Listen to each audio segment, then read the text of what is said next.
ng ginisang ampalaya. Ito yung mga gagamitin ko. So guys, napansin nyo, nahiwa na yung mga ampalaya.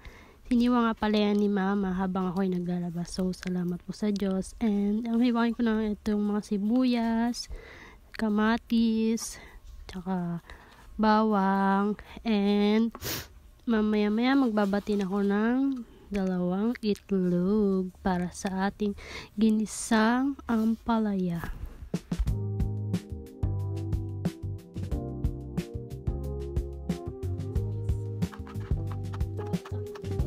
My skill.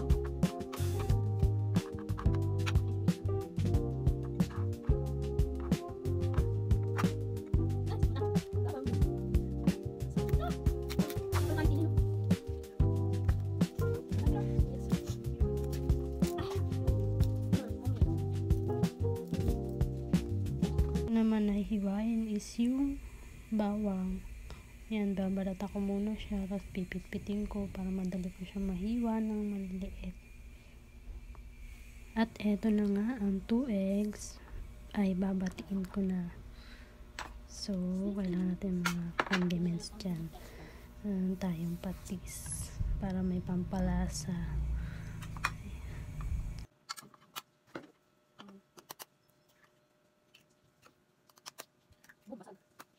Yan na nga, nabasag ko yung dilaw nung itlog. So, nausama yung shell, kaya kinukuha ko. Malinis naman yung kamay ko kasi bago ko gawin lahat yan, ay nagugas muna ako ng kamay.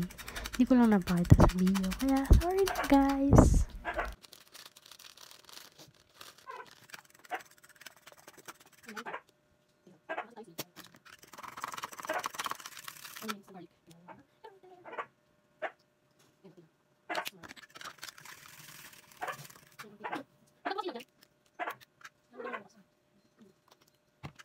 Bago ko magluto, syempre bubuksan ko muna yung kalan and papaapoyan ko na yung lulutuan ko ng ginisang ampalaya. So ate, kung nababanood mo man tong video na to, sorry na hindi ko makuha yung technique kung paano magbukas nitong kalan. I love you! Pero minsan naman nakukuha ko yung technique ng pagbubukas nitong kalan. Minsan nga lang hindi. Sorry na.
Ito na nga po ang ginisang ampalaya. So, kain na po tayo with sardines na may sibuyas.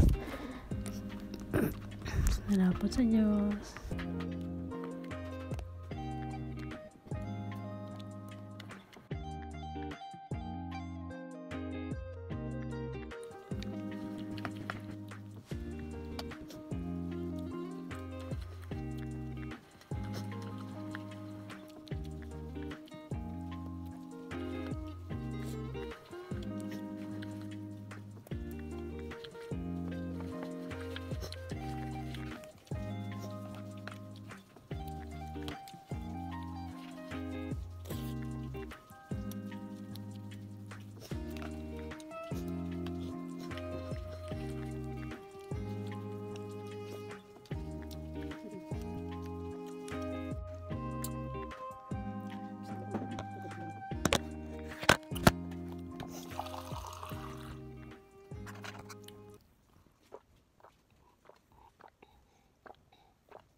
busog ako sa Diyos.